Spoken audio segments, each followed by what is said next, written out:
What's up, Chrono Clashers? Chris here with Chrono Clash Central. We've got another deck profile. It's going to be green-purple, and this deck has a lot of shenanigans. Probably one of my favorite decks right now. And so let's just get into it. Let's get right into it. So we've got Kabuto, boom, right there. Kabuto and Shikadai as our 1-drop. So I like to play a lot of 1-drops when I can, because not only do they only cost 1, and you can just use that to swing an extra life off of someone. You can really apply a lot of pressure in the late game when they are low on life, but you can also fix your EX costs. If you have 4 costs in the field, you want to hit that at Magic 5, all you gotta do is play your 1-drop and put it out. And Kabuto is actually really good here because he also gives you an EX, so you could have no EXs in your hand, and you can just play him for 1, you get an EX, and you can summon that even before you attack. So that's the main thing, is that you can have some plays, do some actions before you attack, and the 1 costs really help you get there.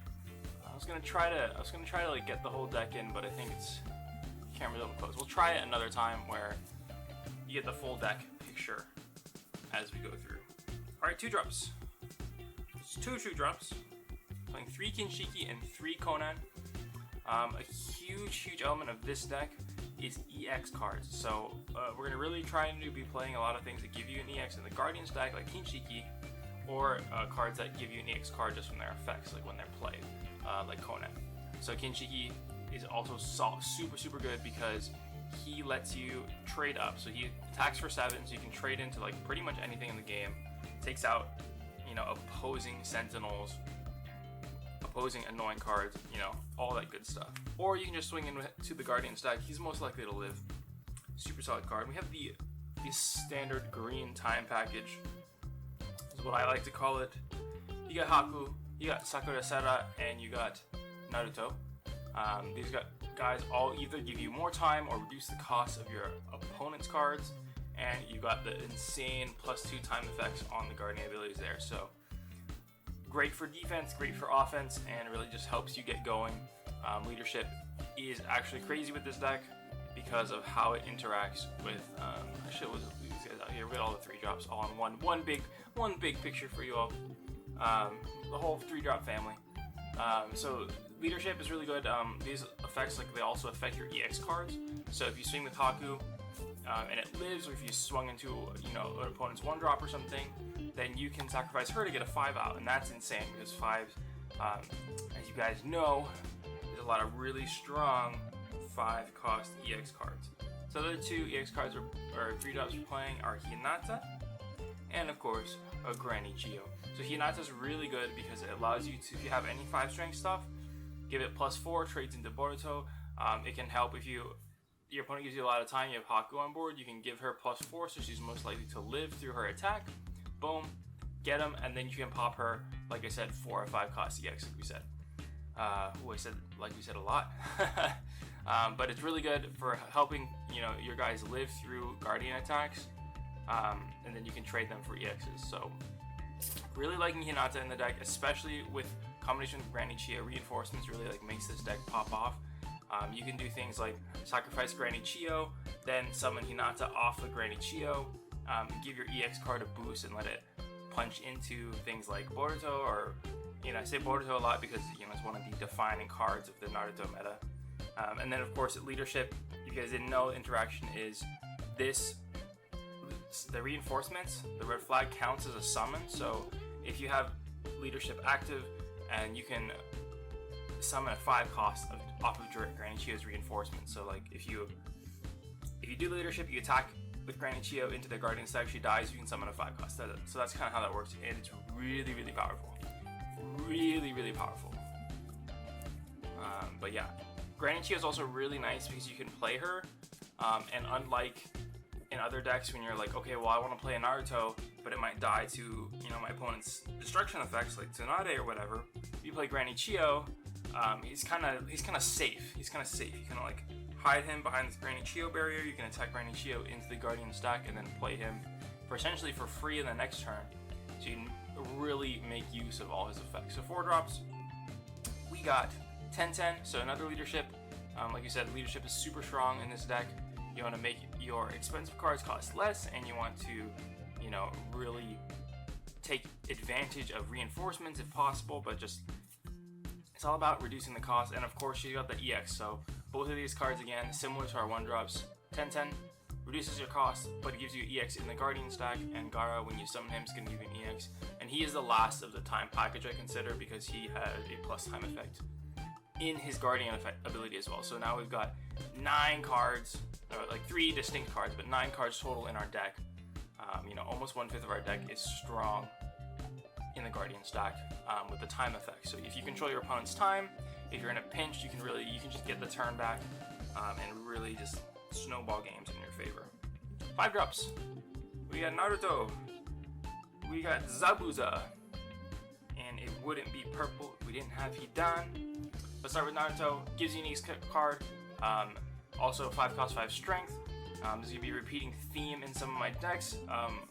If you take a look at the removal that's available in Naruto, it's typically usually 4 strength or less, or 4 cost or less. So 5 cost, 5 strength basically lives through everything. Naruto is just kind of a pain in the butt early game, so like it's hard to attack through him. And so you can play him down, you can get an EX, give him that sentinel. Opponent doesn't get to attack you. Buy some time until you really get going. So you build up your EXs and you get to combo off a little bit. So really, really solid and hard to get off the field. Speaking of hard to get off the field, you also got Zabuza, who shares the same traits, 5 cost, greater than 5 strength. But he's got that leadership for 5, which is so good. So like, there's a lot of times where like Zabuza will attack into the Guardian stack and like they'll hit a side, so it bounces back to hand, but he's already got that leadership. So you just play him for 2 and pass the turn over your opponent, and like not much happened, you just got a Guardian out of them. And then not being able to attack battlers is not that big of a deal.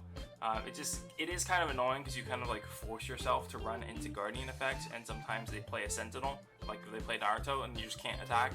That's really annoying. But you know, 5 cost, 5 strength is solid, and of course 5 is not only is it hard to get rid of, it also, you know, is the perfect size, perfect cost and time wise for a lot of the EX cards. And then we got Hidan over here, sitting here. So let's talk about the Guardian first. Plus 2 times. And now we've got 12 cards in the deck that give plus 2 time at least when they're in the Guardian stack. So, you know, taking advantage of that when you really need to get the turn back, to keep things in control, just to close out a game for sure. That can be really important to think about. And then he's got a nice little draw 1, discard 1, make sure you got the right cards in your hand. But then of course 5 cost reinforcements is insane, because you can sacrifice him. Like if you get a lot of reinforcement cards in your hand, specifically Hidan's, like you can sacrifice Hidan for an EX, play another Hidan, then sacrifice that Hidan for another EX, and then play Hidan. It's like it gets out of hand. Or you can just play, okay, well, like I want to be a defensive here, but I also, like, you know, need to build up the field. So you can Hidan, you can sacrifice, you get like the Naruto EX, and you can play the other Naruto, and then he's gonna come in Sentinel. So that's pretty crazy. So now you've got defense and you've got the Naruto EX card, which you can use to summon more cards. You should really like explode the field when you have Hidan out. So it's a great card. Reinforcements is crazy. Let me just wait. No, do you think reinforcements is a little bit overpowered? Let me know in the comments. Let me know in the comments. All right, and the 6-drops. Naruto Uzumaki 6-drops. There's a lot of Narutos in this deck. This is almost like the Naruto.dek. We'll show them all at the end just for kicks. He gives you a little bit of removal, and then we have 2 Tobis. So the Naruto, right, 6 cost, 6 strength, hard to get rid of. Guardian strength 1, Guardian attack plus 1.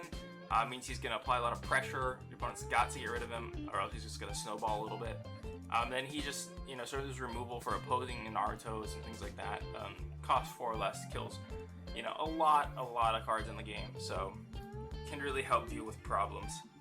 And then Tobi serves like one main purpose, and that is to get EX cards. It's also like you can do some really insane things with the Naruto Uzumaki EX. But Tobi is so good because you know, one of the things about this deck was it's a little bit about like getting Boruto and playing Boruto. That's the last card. We'll just put him out here. Boruto. Boom. There's 3 Borutos. He's insane. He like is 8 cost, 9 strength. Like doesn't die to like pretty much anything. He has Sentinel, so he forces your opponent to deal with it, or else they can't attack. and he gives you an EX card. So if he lives, you're basically guaranteed to get summon whatever EX you have. Boruto's insane. It's kind of like the meta-defining card, in my opinion, because you have to have ways to deal with Boruto, and sometimes Boruto can just win the game if your opponent doesn't have ways to deal with it. So part of the reason around this deck was, let's see if we can just play like a ton of Boruto. So we get one Boruto, they deal with it, they kill it. If Tobi's in your Guardian stack, or you just play a Tobi, you can get it back. You'll also remember, go back in time a little bit for Conan. Her effect also gets a battler from the drop, so you're gonna get Boruto's, play them back again, and so you're gonna kind of keep forcing Boruto's down your opponent's throat until they can't deal with it. Is one of the game plans you can go for. But this is very much like a mid-range deck, right, with all the 1 costs and kind of low into 3s. You can also make it like a very aggressive and apply a lot of pressure to your opponent. So that's it for the main deck. You know, Boruto spam, Boruto.dek. Also, all the Narutos. So let's go to the EX cards real quick. The purple ones, Taichi Susanoo and Sasori. Sometimes you need that extra destruction from Itachi Susanoo, and it's nice that he bumps up to 6 cost so that he can kill opposing Naruto Uzumaki's. Like, he kills. This is actually, I think, one of the best removals in the game, because there's not much that people are playing. Like, if it's over 6 costs, you know, it's gonna be hard to deal with no matter what. But there's so many like annoying things that are like 6 costs or less, so it basically covers everything you want. And the Sasori, he gets you back Boruto's, and that's like the main deal, alright? Or if they manage to destroy one of your EX cards, it's really important, you can also get one of those back, so you can do some crazy things with Sasori. Just kind of move him over there. MVP, of course, probably the best EX card in the game, without a doubt. Makes your next thing cost 6 less. So here's another reason why 1-drops are on the deck, is because if you know you're going to go into Naruto, you can play this, go into Naruto EX, swing with Naruto EX, and then you can EX basically anything over this, because it costs 1, your next summon costs 6 less, so you can do EX up to 7, trading your 1 cost up a ton. So 1-drops get a lot of value out of that. And then we got Gaara. This is just going to act as like an additional sentinel. So if you need it, helps you dig for more EX cards, kind of puts up extra walls, and also is really solid because if your opponent gives you 4 time, or like you have enough time, or like leadership effects, you can plop him out, surprise your opponent there, hit him with that free swiftness for game. Super solid. Kurama is gonna give you extra time. It's pretty good. Extra time can help you like make some crazy plays, but there's not much else to run here. I think this might be like the one that I like the least, because it costs 6, so it's kind of hard to get out unless you use like one of your 5 and one of your 1-drops, or like 2, 3 costs. There are ways to get him out, but the +3 times less impactful than say like the 3/6 leadership. But it's nice that he's got the 2 guardian attack. And the last one, Momoshiki's Monster. It's a bit of a slower deck, kind of more, you get to play more of a control type strategy with this deck. So against aggressive decks, you're going to want to be able to hit those Momoshikis.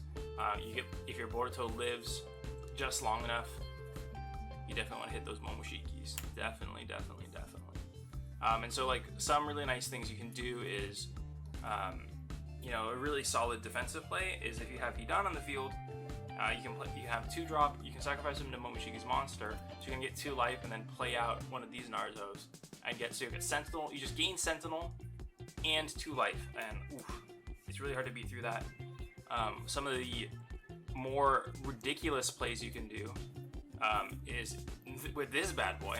So if you swing him into your opponent's Guardians or whatever, trade him for another 5 strength, next thing costs 6 less. You know what that means? We can slap out so he's gonna die first of all, right? And then you're gonna have 6 cost reduction, so you have a Tobi for free. You can get him back from the drop. Hey, what's up? And then you can sacrifice him and do it again. You can do it again. So you can get you can kind of like go crazy and really pop off with things that way. So there's a lot of like really neat combos. We'll set out really neat combos you can do. I really enjoy this deck. I would love it if you guys gave it a try and let me know what you guys thought. What do you guys think of green purple, and of course Boruto. What do you guys think of green purple in general? Of course, let me know your thoughts in the comments. If you gave this deck a try, let me know what you guys think. Do you think I should include Ghetto Statue? The reason why Ghetto Statue isn't in here is because I felt like the only way to do that is if you have Boruto on the field. It's really hard to get. You would have to have like a Naruto and a 2 cost, or like a Naruto and a Naruto and a 1 cost. But the highest one we have is Momoshiki's Monster, so that means that you could have Naruto. This Naruto, you play a 1 cost the next turn, and then you do it right before and then you still get to attack with it. Or you can have this in play and play the Naruto, and then go into it. So there's a lot of ways to get to 7, but it's really hard to get up to 8, even though that Destroy 2 is super solid. Of course, that's about it. I'm kind of rambling now. We'll close it out. Thanks for watching. Hope you guys enjoyed the deck profile. Let me know, again, if you tried it out, what do you guys think in the comments down below. Appreciate it. Thumbs up. Give a like if you enjoyed. Helps out a ton. And of course, subscribe for more deck profiles, matches coming soon with this bad boy. So keep on learning, keep on having fun. I'll see you guys in another video.